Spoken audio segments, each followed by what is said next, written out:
Hello दोस्तों, नमस्कार। कैसे आप लोग? आशा है कि आप लोग बहुत अच्छे होंगे। दोस्तों, आज हम बात करते हैं यूजीसी नेट के माध्यम से एक नोटिफिकेशन जारी किया गया है, जिसमें अगर आप नोटिफिकेशन जाके देखेंगे तो उसमें आप एक तीन क्राइटेरिया बनाया हुआ है।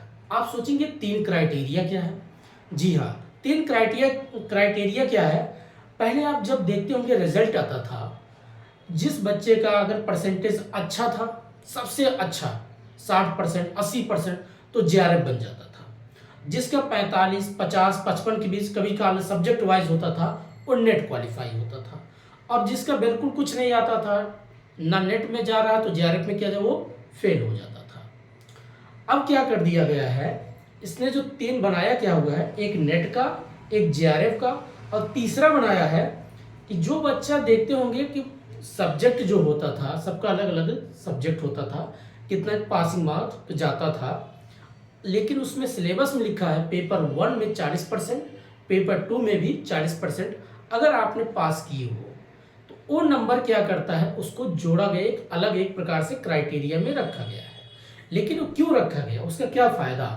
उसका फ़ायदा क्या किया गया है, जैसे बहुत से बच्चे पीएचडी करना चाहते थे, तो पीएचडी के लिए क्या होता था पहले, मान लीजिए आपने मास्टर डिग्री कर लिया, तो आप वहाँ जाते थे, एंट्रेंस एग्ज़ाम देते थे। एंट्रेंस एग्ज़ाम देने के बाद अगर आपका मेरिट में लिस्ट आती तो आप पीएचडी के लिए एनरोल हो जाते थे।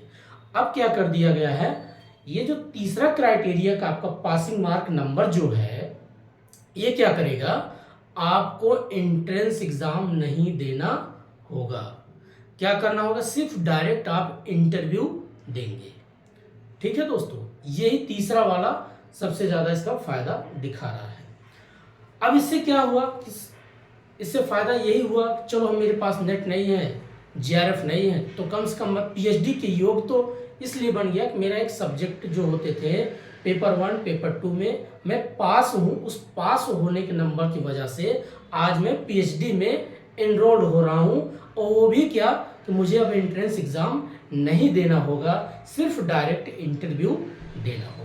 लेकिन ये जो तीसरी क्राइटेरिया का नंबर होगा, इसकी वैलिडिटी कितने ईयर तक का रहेगा, 1 ईयर तक का। इसलिए उसका नाम रखा गया 1 नेशन 1 एग्ज़ाम और 1 ईयर वैलिडिटी। 1 साल तक इसकी वैलिडिटी रहेगी। और बाकी आपका जो नेट का है, जेआरएफ का है, ये तो हमेशा के लिए इसकी वैलिडिटी रहेगी।